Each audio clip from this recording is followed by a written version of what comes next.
Welcome to the Golden State Media Concepts Sex Podcast, a show that examines all aspects of sexuality, from physical to emotional to spiritual. Join our hosts as they discuss age-old questions, common misconceptions, and the latest topics surrounding sex. They'll tackle topics about sexuality from the complicated to the hilarious and everything in between.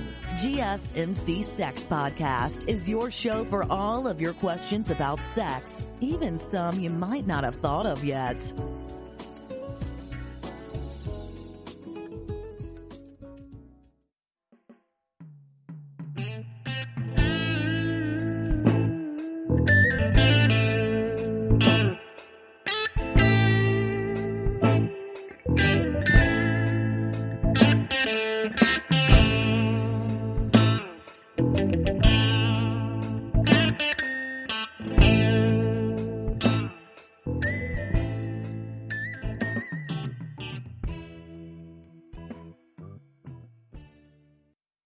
Thank you for tuning into the GSMC podcast, brought to you by the GSMC Podcast Network. I am your host, Andra, with the topic about sex is from the point of view of an older woman. Now, last segment went over the taboo sex acts. So I'm going to discuss one of those today.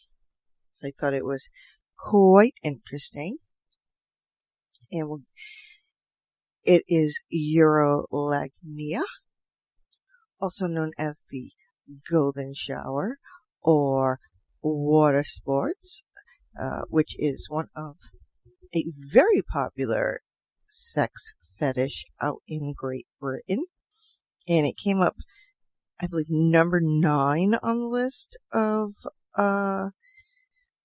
number 9 on the UK's top sexual fetishes.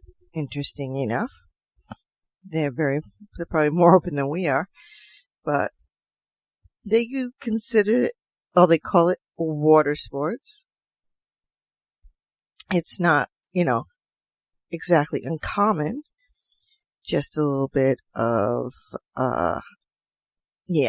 it's really harder to just, gather all together or get somebody to actually do it. And they, a lot of people who like it don't even exactly admit that they do.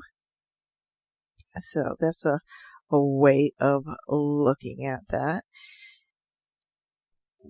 Really, with this and just explaining what it is exactly is, in the dictionary terms, shall we say, the definition of urolagnia is a tendency to derive sexual pleasure from the sight or thought of urination. Now, I know there are these, types of beauty things that they do. If you drink your own pee, it's supposed to put it all back into you. However, really, it is not very good for you. I mean, that first couple of times if you were stranded somewhere, and we have heard of individuals who are stranded, who drink each other's pee or whatever, a form of cannibalism, going up to eating the bodies and everything, just to survive. But to do that too, our bodies will actually gain a bacteria, and you can get very sick from it because our urine carries bacteria in it. So that is a way of looking at that. However, this particular fetish, shall I say, has a if you research the history on it and everything like that, it actually discusses that generally people who actually have this fetish or are turned on by it actually develop it when they're younger.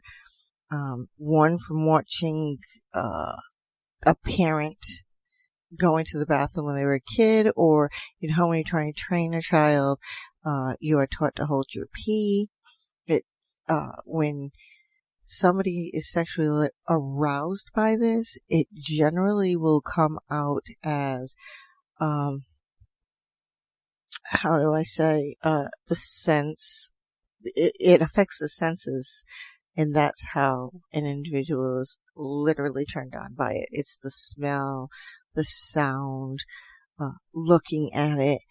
They become very sexually aroused. They associate it, obviously, by watching it come out of someone's penis or vagina. And this is where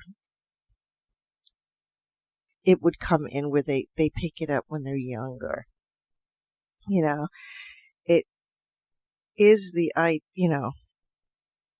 because we are taught at a very age, toilet business should be private, which is really how it was explained in an article that I read regarding this. Get a little bit more information. This is where adults, shower each other with that. So this is where this will all come out and everything. I mean, literally, listening to the sound of someone going to the bathroom. However, this is considered a taboo or a forbidding sex act, as always with all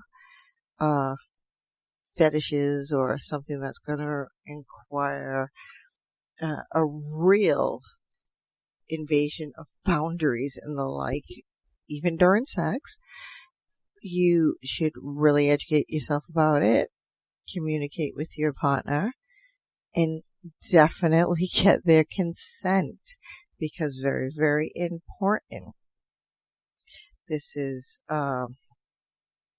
where this is basically there are two ways of looking at this. The first way to look at this is if you're allowing your partner to urinate on you, people who are derive sexual arousal from it actually feel as though this is a form of bonding with their partners to get closer to them, because it is something of their insides that is being put on you, and vice versa. And then the other way about this is the mere fact of the matter that it is pee, and when you urinate, it's supposed to be private. You're supposed to be in the bathroom. I don't know. It's really, really a, what is the word I'm looking for? An acquired taste in a fetish. And when we think of fetishes, unless you're really into this particular, Urolagnia, you generally, if you mention it, most people are skeeved by it.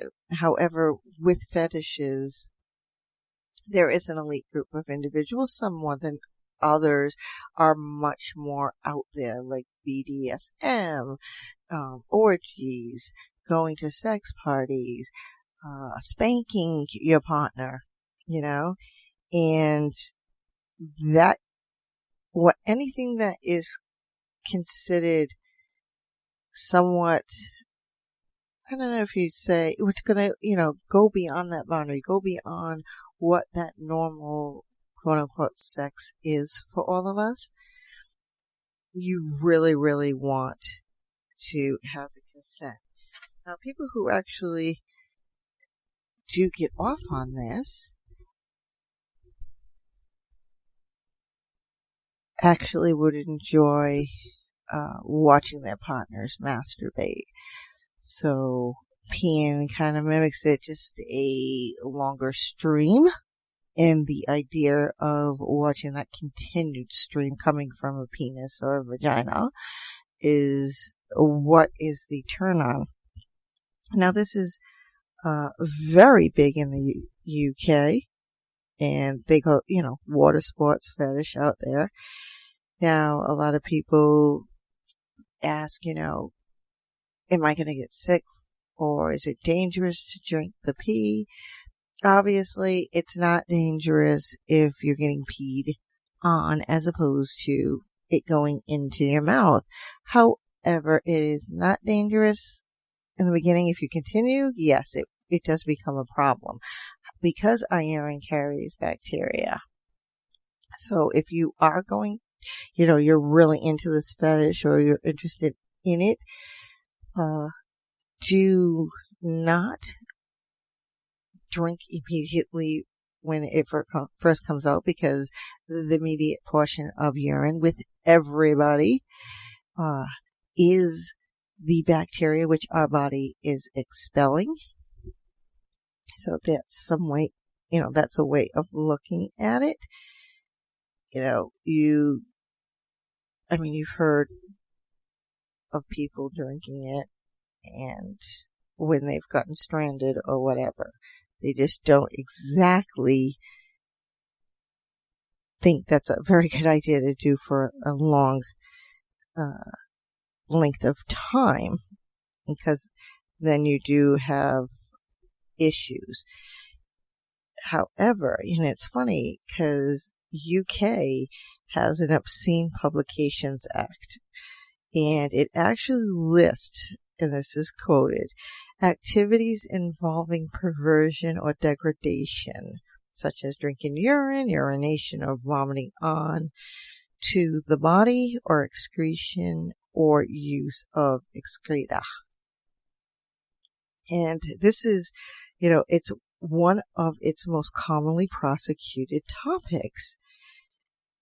And they actually break it down, which is too funny, because it's meaning that porn, which includes urination, is like to get hammered by the censors. But the funny part about that is they actually hold quote unquote water sports fetishes, obviously Urolagnia, like events, and people show up with water guns and stuff like that and shoot each other with pee, or they're peeing on you in the air. That idea of watching somebody naked, watching their pee come out of their urine, out of their penis. But the whole idea in the correlation between watching your partner masturbate is the fact that you're envisioning that. But what happens is when you do urinate, it's a longer stream. So that idea of just keeping and watching that stream come out and imagining it as ejaculation from the penis or the vagina, or that orgasm and everything like that, it is longer held and everything as it goes on. There are a lot of things out there, believe it or not. If you do a Pornhub search for piss, it actually comes up with like over 10,000 videos for this. They have obviously thrown over it, and it's funny because the British Board of Film Classifications won't even allow female ejaculation in porn. So imagine what they're not going to let in a porn movie. So it's funny that they hold these events. It came so high in the top 10, it came up in the top 10 fetishes out there, and they're the ones that actually hold it. So that is quite an interesting way of looking at this when you have these laws or you have these acts in place and you're the ones that are actually holding these water sports fetishes. Personally, I've never exactly heard it called water sports, but I can understand why. It's more, when I was growing up, it's always the golden shower. And that if you hear someone say that, when you first hear it, you're like, oh, I can remember being a kid and, we're talking about it. Not, this is just something one of our friends heard and they bring it up in conversation. And we're thinking, oh, money, you're going to throw money at yourself, gold coins, and it's not that. It's, and finding out what it was. And I'm like, oh, okay, interesting enough. Yeah, we are all taught that going to the bathroom is a private event. However, it is actually a turn on for a good amount of people. So don't ever think that the weirdest thing out there is not being actually looked at or used in some sexual act, because it generally is. So, I mean, they also call it pee-lust. So there are some strange damn words we use for stuff. But it seems to be, different countries, different states, different wherever. And it all comes down to the same thing. You are urinating on somebody and you're getting your kicks off. It is a fetish. It is an acquired taste. Again, educate yourself on it. Communicate with your partner and definitely get the consent. Especially if you are a beginner at it and it interests you, or you actually just want to see if you would be interested in it. Very, very important. So with that being said, I am going to take a break here. And when we come back, we will continue our discussion on Urolagnia, or water sports, or golden shower, or pee-lust, whatever your word or your thing that gets you to know what it is or get you turned on, basically. We're going to continue our conversation. So go get that drink, get that snack, come back, get relaxed, and I'll meet you back here for more Sex Talk with Andra. Still on the search of that one true love? On the limbo in this crazy world of dating, marriage, relationships? Well, listen to the Golden State Media Concepts Relationship Podcast, your one-stop podcast for everything about relationships.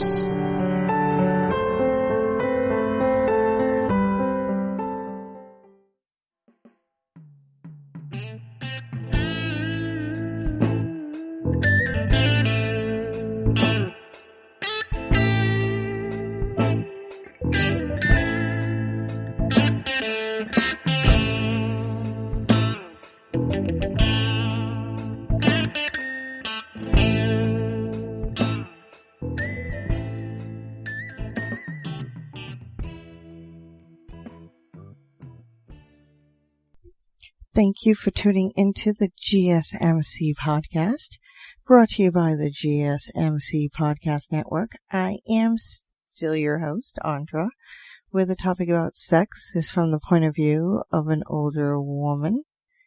Now, we're going to continue on our subject, and for those of you who are just turning in or just getting in midway, we are discussing Urolagnia, also known as water sports, or pee-lust, or the also popular, the golden shower. So remember, there are a lot of names for it. And to add one more to that list, urophilia. See, they got a ton of names for sex acts or other things. I think when you put the big words with it, it kind of makes everybody comfortable enough to even talk about it. Because if I just came up and said, oh, geez, so-and-so peed on me the other day, or my partner did it, I think you'd be completely grossed out if someone came up and did that to you.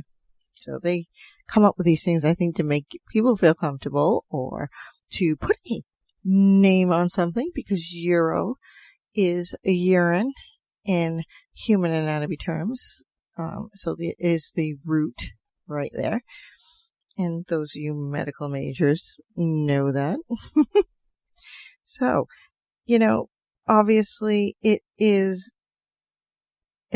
sexual arousal is associated with the smelling, the feeling, or tasting urine, as well as urinating on someone or being urinated on by someone else.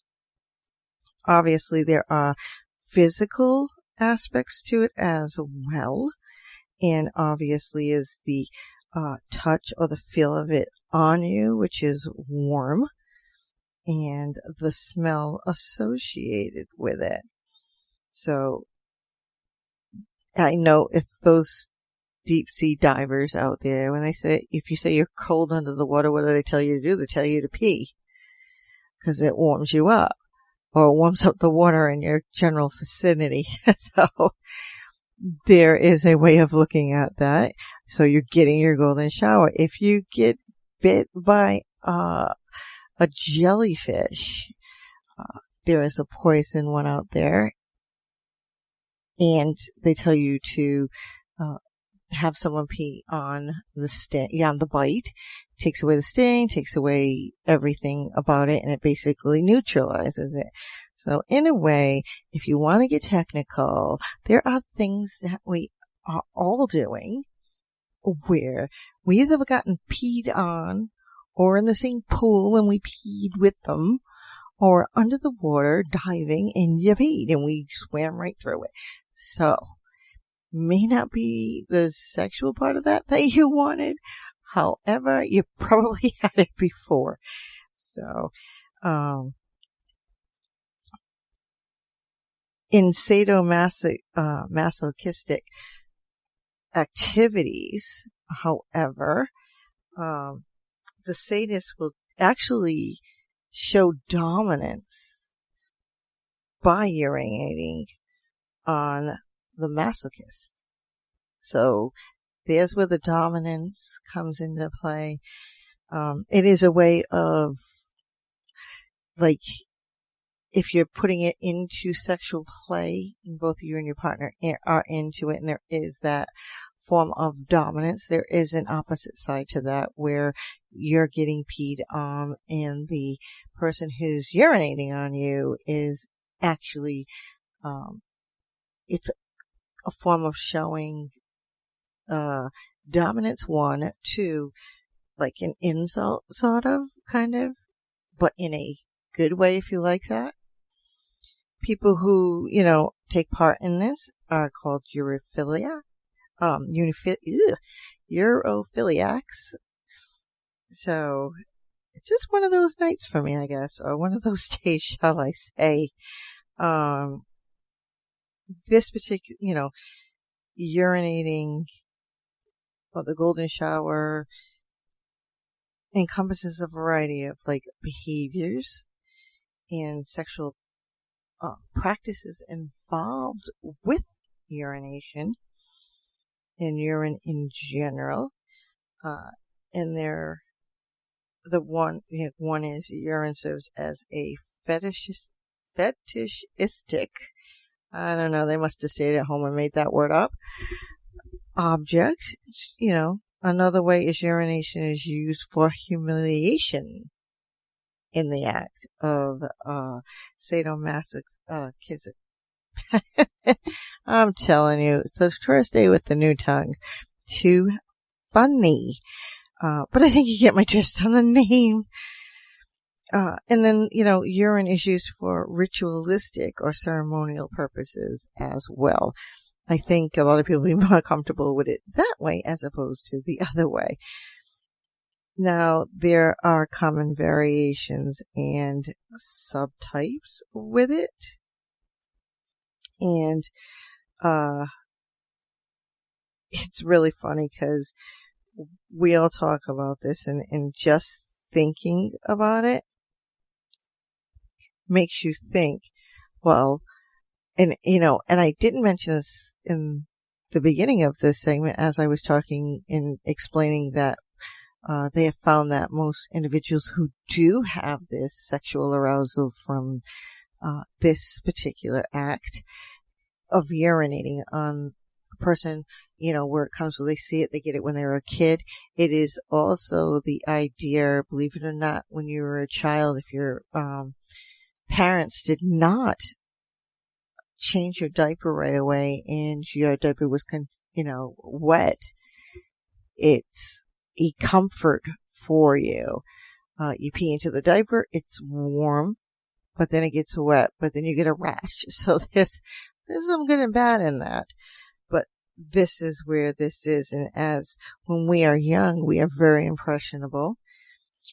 And taking that in and thinking that's normal, well, there's where that comes in. Now, there are urophiliacs that actually enjoy bathing in urine, smelling, people who are in urine-soaked clothing. This is really going, through it. Now, urophagia, believe it or not, same act, but it goes one step further with it. And this is the drinking of urine. Like I said, it's not dangerous, but do wait till they're in full stream before you actually decide that you're going to attempt to drink it. Cause the beginning of it has and contains the bacteria, because that's what we're expelling out of our bodies. So there are other things that it's really taken urine to a whole nother level and putting it out there. And we all have different sex acts that we like. Some people just are comfortable with the usual missionary position and they show a lot more through that and don't want to go beyond that. But then you have these sort of fetishes and sex acts that push it one level beyond that. So there's where all of it changes, and it's normal for you. It's something that you like and your partner likes. Then that's your normal. For everybody else has a different normal. Now, they also classify this particular fetish in the DSM. And for those of you clinicians out there, individuals into psychology, which is the DSM-5, which they just rewrote all of the codes. It is the Diagnostic and Statistical Manual of Mental Disorders. I think when it gets to a particular level is when it goes beyond that. And that's when it becomes paraphilia, because that basically describes that condition as atypical sexual desires. So this is when it goes that one step before, beyond that sexual pleasure, beyond watching someone masturbate and they're ejaculating all over you. And you see how it squirts out, but it's squirting out in intervals. And then they stop. With peeing, it's a continuous stream. And I think you're imagining this individual when they're masturbating that it's continually going. So, and when they're getting off on it, you're getting your kicks off of it. They do it in porn movies. Watch a porn movie. I'm assured there is a lot of stuff out there. These are, some people will have fantasies about this. It is not uncommon. Then they start discussing how, the frequency of urophilia. And there really, believe it or not, is not a lot of data out there. There have been scientific studies done, but nothing like concrete. So go on about your business. Keep it up if you want. It is put in that category of BDSM because it's that dominance, that you showing that other person a humiliation to them by peeing on them. Hell, a dog will pee on somebody when they're pissed off, and we get upset at that dog, but, we sit back and we talk, we think about that. So I'm wondering, if you just sit back and thought about it, the difference in that. So there are a lot of things out there that you can do. A lot of urine play, a lot of different things. You get a lot of, senses. It tantalizes your senses and everything else. So it is out there. It is out in pop culture. And there have been a lot of celebrities who have reported engaging in like that golden shower and things like that. And it's funny because one individual, it was a singer, Ricky Martin, and I wouldn't even pronounce this other last name because I don't even know how to. Andy Milonakis? I'm probably saying it completely wrong, so please excuse my pronunciation. But these are people that we see all the time. We've got the president out there talking about them. So it is an acquired taste, like I stated before. Please do educate yourself on them. Communicate with your partner if that's what you want to do, or if it's your beginning and you want to try it. Watch a couple of porn movies with your partner, because if they watch porn movies with you, just get one. Don't say, what's in it, what's not in it. Just bring them out and bring up a conversation about it. See where your partner is with that. And everything like that, and how do you want to try it? Ask these questions, but in the end, always get consent, because it is very, very important. You are crossing someone's boundaries with this sex act, as much as it's a turn on for you to be watching it, because you're imagining them masturbating, and that's their substitute, that's your thought process of substituting urination with coming, and ejaculation, or whatever names you want to call that. There's where the difference. So there is a health and safety factor to all of this, as with everything. If you, due to the bacterial, the fungal, or any viral infections that are going around, our urine kind of, sort of carries that with it. So, in a lot of things, can be transmitted through urine. So, be well aware of that. If you have an STD, or you have hepatitis, or genital herpes, or anything like that, you don't want to be engaging in this, because your body, you can get it through that. So it does go in through that. So that's not really good. There are other things too that get easily transmitted through it, which is chlamydia and gonorrhea, and go right down the list, because there is that age-old question of, does urination transmit HIV? So those are the factors that you want to look into when doing this. You can't just see from what the pee bottle, the pee bottle and the color of your urine. So remember that. I'm going to take a break here. Please replenish your drink, replenish your snack. Come back, and I'll meet you back here for some more Sex Talk with Andra. Tired of searching the vast jungle of podcasts? Now listen close and hear this out. There's a podcast network that covers just about everything that you've been searching. Hey! The Golden State Media Concepts Podcast Network is here. Nothing less than a podcast bliss with endless hours of podcast coverage.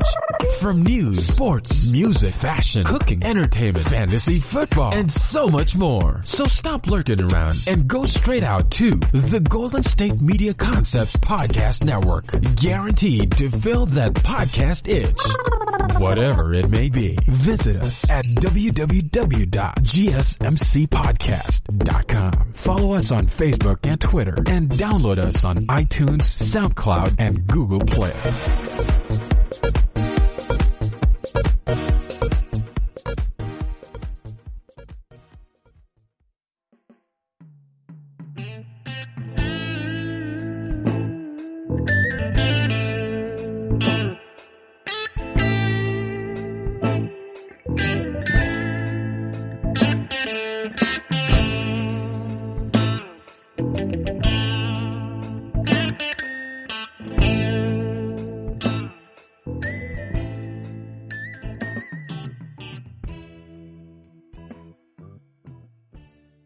Thank you for tuning into the GSMC podcast, brought to you by the GSMC Podcast Network.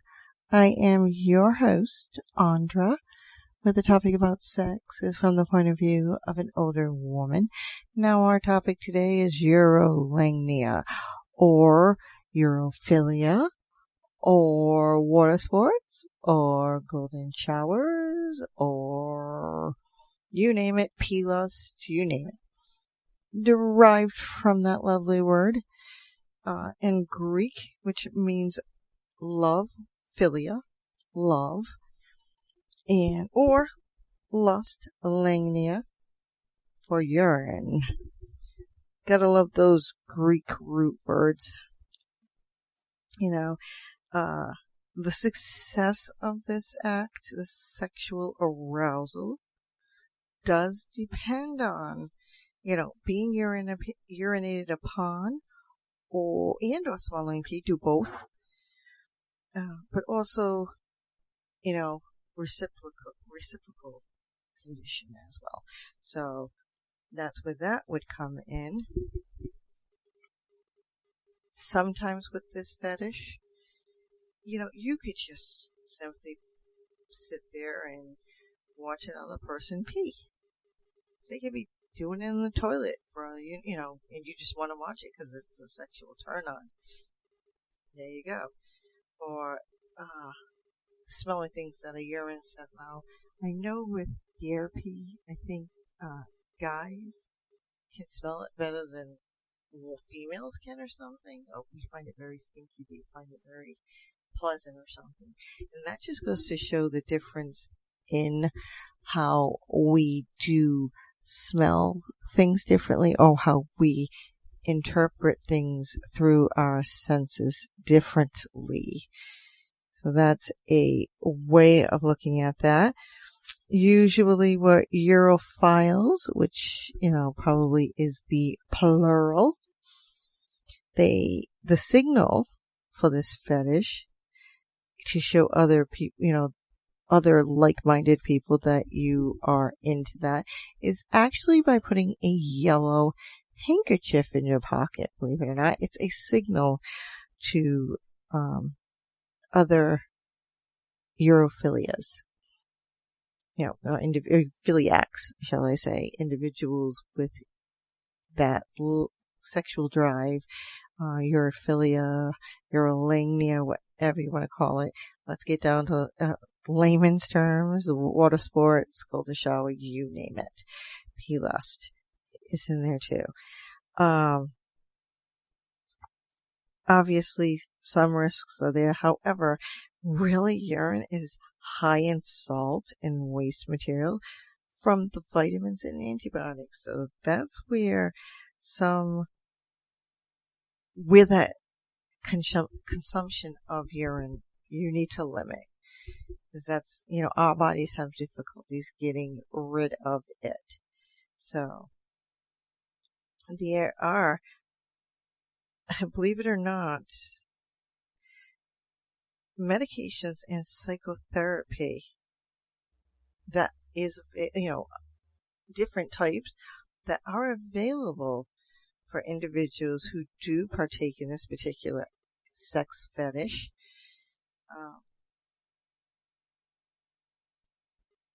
In order to, basically, if they don't want to do it anymore or whatever, you can be medicated to get the thought processes out of your head. That is quite interesting within itself. I think they have a medication for everything these days. I don't think that's a good thing. However, if it helps somebody, then that is the route you want to go down. There you go. It is, and there's actually a book which actually, describes the secret lust, both from what two different people feel when they think of their lovers, their partners, just sitting on the toilet and relieving themselves. And the name of the book is The Unbearable Lightness of Being by Milan Kundera. So that's pretty interesting. I think they have a book on everything these days. But really, as we grow, we do need all of this knowledge because it is good. Knowledge is great. Remember that. And do remember that what you might think is out there, believe it or not, there's probably 100,000 or more individuals probably thinking about the same thing in the same way. You just have not crossed paths. Remember, there is a signal that they do, the philias, urophilials, however you want to call them, philiacs. Just basically said, individuals who get sexual arousal from urine by putting that yellow handkerchief in your pocket. And I would believe that you doing that, that you will be entering some sort of sexual fetish arena where that act is being, you can partake in that act so that they will know what that yellow handkerchief means. But how often, if you actually want to think about it, do you find somebody who's walking around with a yellow colored handkerchief? So there's a difference in that. Generally, handkerchiefs are white until you start using them and they get stained with your boogers and your tears and all the salt and everything that goes in them, and it no longer is able to be washed out. So you got to look at it that way. So, and you associate the yellow with the urine. Very, very simple. And you could probably just find more people who are into it. It seems to be quite more popular out in UK, Great Britain, out there. But they're a little bit more outwardly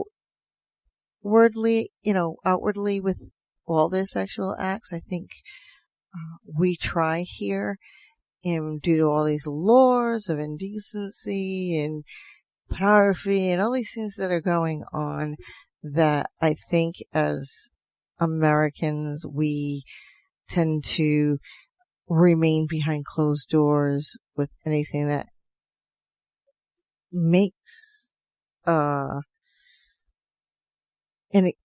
anything unusual to somebody else, shall I say, that is sexually related, is shunned upon, and you don't want to be shunned upon. So that's where all of that comes into play.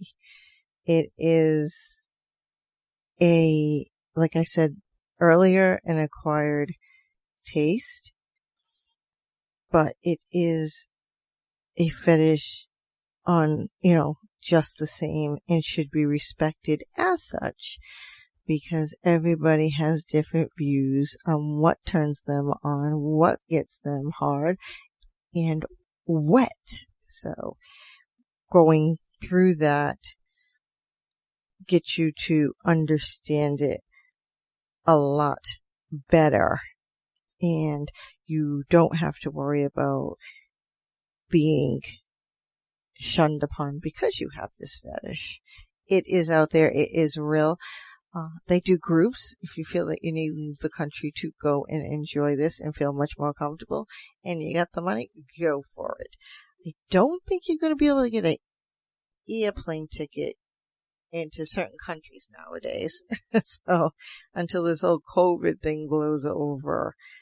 So it has been taking an effect on all types of things. But, I mean, this is how we think. This is how we do. I can't put that any other way of understanding. I think it's very clear. We associate our senses with sexual arousal, and each one plays a big part in that. Don't ever think they do not.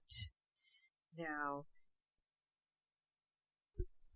I found it's really weird because when I was just getting, brushed up on this topic and getting a little bit more information from different places and things like that, there are actually urinal melodies, like, with guitar P. It's really funny. And this is actually a title of an article that I came across. So it was pretty interesting to hear this, or to even read it, because I guess it brings it out, and it's funny because when they put these in the urinal, I guess you pee to it, and it relaxes you, and you slide it out loud. I don't know. It might not. And believe it or not, there are 5 pee stations with projected videos and music, which offer both relief to the bladder and pleasure to the eyes and the ears. So it is so funny, and they have like their water-free urinals. I guess this is in Brazil.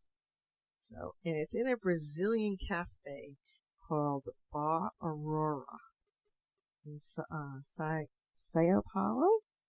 I'm probably saying that wrong. I've never been to Brazil, although I do want to go.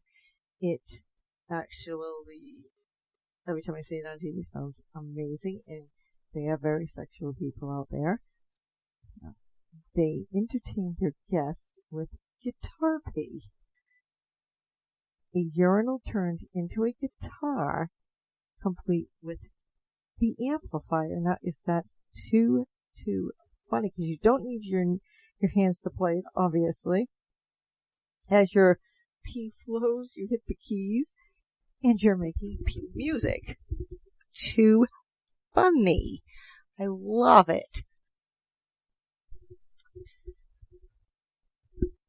Who's to say that you become the musician soloist with this guitar pee urinal?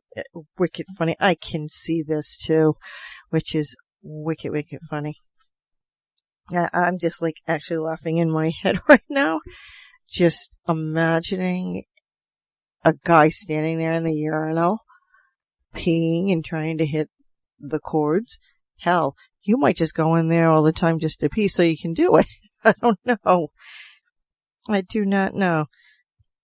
How they explain it is the instrument / toilet is set up by Billboard magazine, believe it or not, and traveling from bar to bar.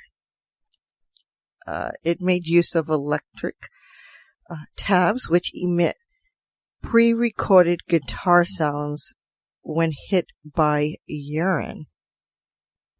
So if you know how to play the guitar, you probably can get away with this and make some serious melody for yourself as you pee. There is an app, believe it or not, as well.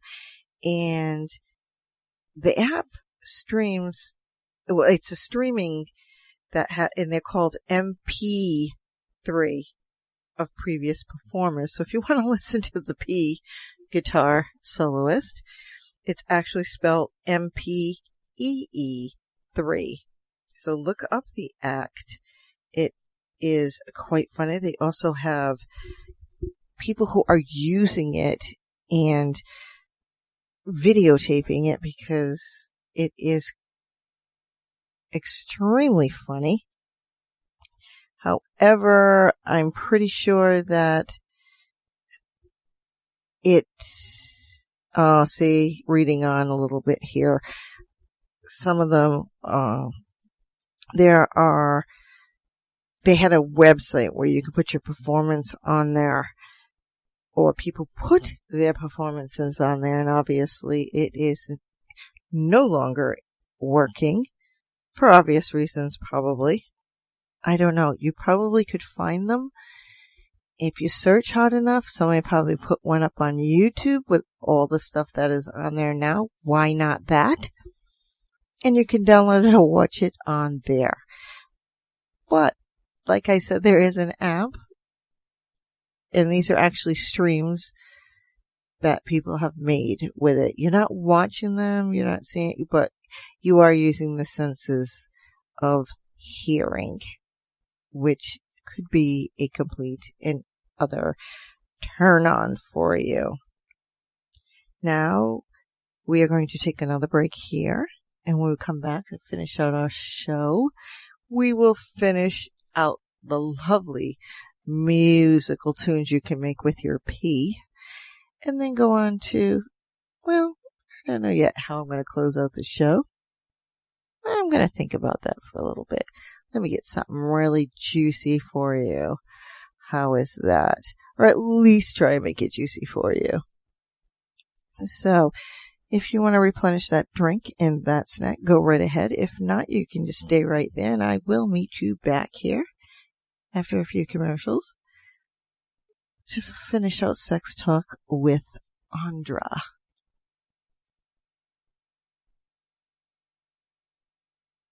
Are you tired of the same old news? Are you sick of the seemingly endless political spin and negativity? The GSMC America's Still Beautiful podcast is a weekly news podcast covering all the top positive and uplifting news stories. We cover stories that will inspire, uplift, and remind you of the good in the world. Tune into the Golden State Media Concepts America's Still Beautiful podcast to get all the great and positive news stories of today. Download the GSMC America's Still Beautiful podcast on iTunes, Stitcher, SoundCloud, Google Play, or anywhere you find podcasts. Just type GSMC in the search bar.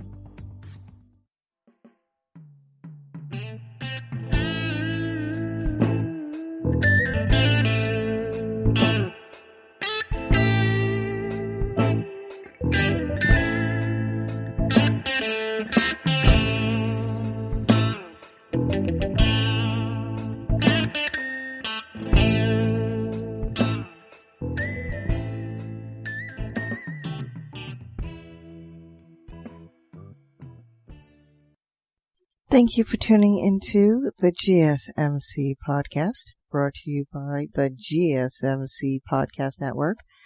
I am your host, Andra, where the topic about sex is from the point of view of an older woman. Now, to recap, we are on the topic of Urolagnia, water sports, a golden shower, pee-lust, urophilia, urophiliacs, urophiles, anything that is sexually related to peeing, urination, urine. You name it, it is there. Now, we ended off talking about the musical urinal. Well, urinal where those individuals go in and have a guitar and pee to the music, make their own solo. There are also, believe it or not, pee videos. You can watch a video as you're peeing. It is connected to the video as a game, and you try to hit the targets. Interesting enough, I can see that now getting completely out of hand. Literally making a mess all over the place. And if you wanted a turn on, that would be totally a turn on for you. Because urine will be flying everywhere. You could want your pee stream and get completely turned on. When you finish peeing, you'll probably ejaculate. What can I say? Put a little bit of a masturbation in there. I don't think it's going to be a problem. So, this fetish, which falls into the taboo of forbidden sex acts, also most likely under the topic of BDSM, has ups, downs, positive, cons, as with almost everything we do in our life when it comes to any sexual act in a human being's life. So just remember to educate yourself on it, communicate what you want to do or what your fantasy is with your partner to get their point of view. How, if they do want to do it with you and they're still a little nervous about that first time, do it in the shower. Find another way to do it to go slow. However, if you are a pro at this, obviously you already have a partner that loves to do it with you. And urinating during sex is not an issue for either of you because you probably start out the sex act with that and masturbating right after or going straight into sex. Who knows? Another thing also, when you are looking to do this, please, with every act that you do, which is something new that you want to bring into the bedroom, consent. Very, very important. So giving you a little history there, a little funness, although Urolagnia, is really big in other countries. I'm assured we have it here, but it's a little bit more private and behind closed doors. I don't think we're as open as everywhere else right now. I'm assured that these water sports do go on. I've never heard of them, so big or so blatant as out in other countries, but I don't think you really have to travel to another country to get your rocks off with urine. So if you have to pee on yourself, do it. Just to get yourself off. If you can't find a partner, unfortunately, you might just have to do that. I'm assured you masturbated before. I don't think there'll be an issue with that, although I don't think you want to clean anything up, all depending how this particular fetish affects you sexually, through what senses that you derive your pleasure from when it comes to urine. So do have fun with it, but remember to educate, communicate, and consent. Very, very important with any sex act. Now, that is our topic on urine play or lust for pee. So we're going to change gears here. Let's go over a little bit of a beginner's guide to impact play. Now we all know that impact play has, the first thing off the top of your mind is spanking, and generally with a paddle. And no, this is not just in the frat house where you're getting initiated in. This is in the bedroom, total turn on. You are just getting your complete rocks off, and so doesn't your partner. Major sexual gratification. So there are a lot there. There obviously is the spanking, which is the number one on the top of that list. However, there are other toys that you can bring in. They have floggers. There are, I believe it or not, someone uses an umbrella. Heaven only knows how. I don't even want to know that one. You got to really figure out how you're going to put it there. But you have your whips, you have your floggers. you have your paddles, and they come in variety of textures, variety of what materials they're made of. You might want the old-fashioned wooden paddle. You might just want the eraser in there. Who knows? Not the eraser, the ruler in there. Who's to say? Maybe you got your rocks off when you got punished in school when they hit your hands with rulers. I don't know. That is completely up to you. Let your mind soar. There are different sensations with different types of toys that you're going to use in impact play. So remember that. Remember to always start small. Don't go overboard in the beginning, because you need to make sure that both of you are comfortable with this, and you can slowly bring it up levels. Now, mind you, don't go right out and buy a toy, because if you don't like it, you're stuck with that thing. And if you're going to have to find another use for it, obviously, or it becomes a doorstop, and you spend all the money on that for those floggers, those whips, and all that stuff like that, and you wasted it. There is a cure for that. We have utensils, kitchen utensils. Get a spatula out of there. I know you have 100 of them, so get a plastic one. Get a wooden one. Use that. Just make sure that you're not using that on food later. Okay, because unless you're going to incorporate food, because here's another fetish right there. So now you've just incorporated two fetishes or sexual play activities in there. So you get the 2-for-1 deal there. Doing it this way is cheaper. 1, 2, you familiarize it, especially because you're beginners. You are familiarizing yourself with the act of impact play, and you don't want to go too far right off the bat. Get your partner's body used to it, and let them you get used to them doing it to you if you want that. It might just be it's a one-sided thing, and you remain to keep it that way, but you still need to go slow, get comfortable.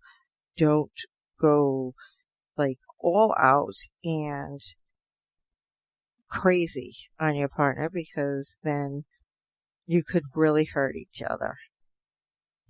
Now, when it comes to this, obviously there is aftercare involved, before and after. It is actually called the post-play etiquette. And this is where all parties check in with one another at certain checkpoints when you're doing this. And this ensures that your partner is enjoying themselves, because you are, because you wouldn't be doing it if you weren't. Because there is a level of dominance in impact play, as well as submission, and you both want to feel comfortable with each other with this. So it's just in the beginning, you're not really used to doing it, so you might, your partner might end up with bruises the next day. As long as you understand that, go for it. This is always a way of talking beforehand, getting all that part out, and then after, during where that communication comes in, you're making sure that the emotional needs are being met, and then you're communicating so you're not going too far. Very, very good. And because this is part of BDSM, both of these acts, the bondage, the discipline, the sadism, the masochism, it is under an umbrella term for kinky play.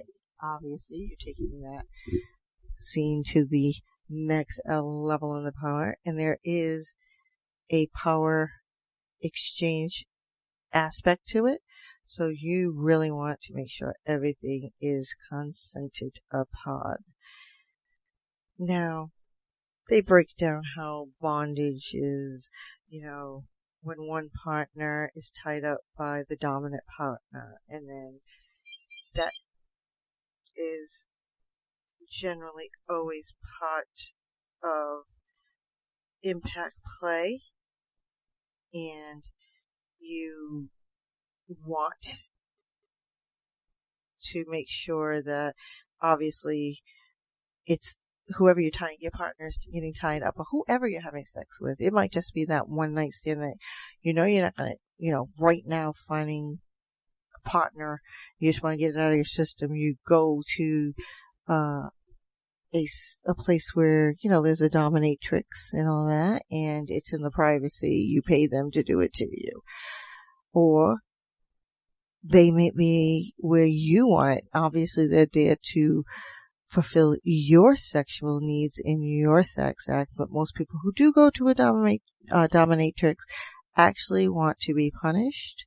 So there's where that one comes in.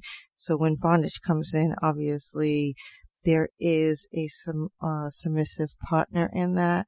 Make sure the hands aren't too tight too tight, or anything along that line. Always ask, is this too tight? Is this okay? All those good things, because you want to have the most out of the sexual act of impact play. And you're probably going to get a little taken over, and you're going to have to slow back down and then go back up again. And you're probably going to go up and down with your erection too, or getting, hot and bothered, up and down, up and down. Well, that's exactly how you do it anyway, so go masturbate up and down, up and down. There's also a dom drop and a sub drop, obviously dominant drop and submissive drop, where you are getting, during this impact play, you're getting that rush of endorphins and adrenaline, which is wicked high for everybody involved. There might be more than just you and your partner involved. So remember that after that, you may just come crashing down like a sugar rush. You need to be aware of that and make sure that you understand this and that you recognize all of this when it does happen. So there is DS, D/S, which obviously is dominance and submission, and that can go back and forth with each other. Edge play, and that's where it pushes the limit of what you consider safe, sane, and consensual. Keeps going, and it might even produce some blood. You might not be able to work tomorrow, so make sure it's on a weekend so you can sleep it off. Although you might be like that, and that pain might be a sexual turn-on for you. Who's to say? You allowed your partner to smack you or spank you with a paddle or a kitchen spatula.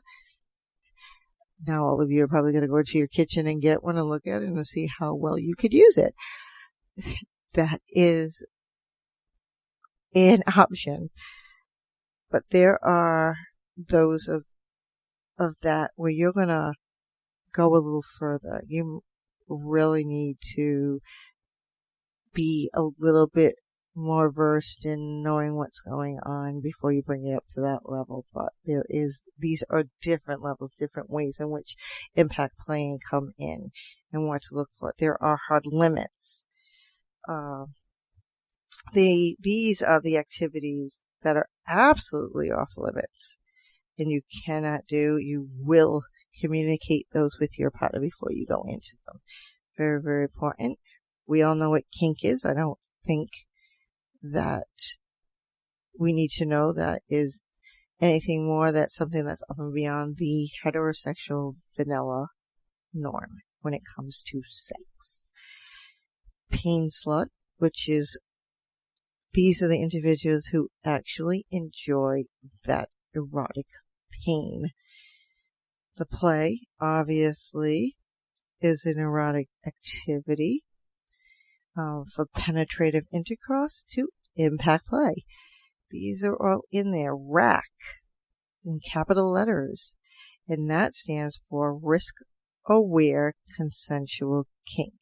And we all need these. These are like guidelines that you put out there with you and your partner before you engage into that heavy sex act. So we all want to get to that enormously large orgasm, and both of you want to hit those special spots up there. So there they are. Safe word, we all know what that is. It comes into play. Have one before you go into it. SCC, which is safe, sane, and consensual, which we talked about earlier. Scene is actually in here. This is actually where you're going to perform your sexual impact play act. And this is an area where you and your partner pick and decide that this is where you're going to do it. It's going to be a safe area. It's a place, where you're comfortable and everything like that. Then there's soft limits, obviously. It's the opposite of, hard, but these are like you're curious about that, but you don't want to try it yet. You're a little afraid. So that is just really, I'll actually have like one other thing, which is switch. Obviously, we all know what that is when the partner switch. So much out there on impact play, and for being a partner and being the first time doing this, obviously do use these things. Educate, communicate, and consent. Very, very, very important. This is the end of my show. So as usual, please, please, please practice safe sex, if not for your partner, for yourself. Very, very important. And do tune in to my next show. I do thank you for tuning in. And please leave a review for the show. It helps us a lot. Also, please do follow us on Facebook, Twitter, and Instagram, because we are there as well. As always, have fun and have a good night. You've been listening to the Golden State Media Concepts Sex Podcast, part of the GSMC Podcast Network. You can find this show and others like it at www.gsmcpodcast.com. Download our podcasts on iTunes, Stitcher, SoundCloud, Google Play, or anywhere you find podcasts. Just type in GSMC to find all of our shows from the GSMC Podcast Network. From sex and relationships to health and wellness, life and happiness, and even weird news. You can also follow us on Twitter and Facebook. Thank you, and we hope you have enjoyed today's episode of the Golden State Media Concepts Sex Podcast.